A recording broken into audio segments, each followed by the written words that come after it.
নবী করিম সাল্লাল্লাহু আলাইহি ওয়াসাল্লাম কবরের উপরে অনেক উঁচা করে যে পাকা করা হয়, সুন্দর করে উঁচু করে, সেগুলোকে ভেঙে মাটির সাথে মিশিয়ে দিতে বলেছেন নবী করিম সাল্লাল্লাহু আলাইহি ওয়াসাল্লাম, আলীকে নির্দেশ করেছেন।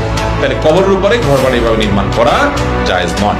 সাইয়েদনা আলীকে মদিনায় নবী পাঠালেন আর বললেন, যত উঁচু মাজার দেখো ভেঙে মাটির সাথে গুড়িয়ে দাও। আমি আব্দুর রাজ্জাক বিন ইউসুফ বলছি, মুহাম্মদ সাল্লাল্লাহু আলাইহি ওয়াসাল্লাম বলেছেন উঁচু কবর ভেঙে দিতে হবে।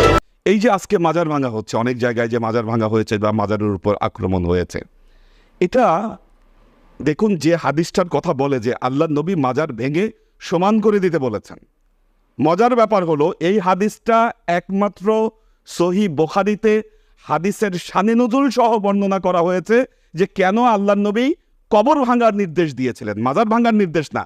আল্লাহ নবী কবর ভাঙার নির্দেশ দিয়েছিলেন যখন মসজিদে নববীর নির্মাণ কার্য হয়, শুরু হয়, বাবে ফজিলাতুল মদিনা, সহিহ বুখারীর মধ্যে আসছে এই হাদিস যে যখন মসজিদে নববীর নির্মাণ কাজ হচ্ছিল তখন মসজিদে নববীর ভেতরে কিছু ইহুদিদের কবর ছিল।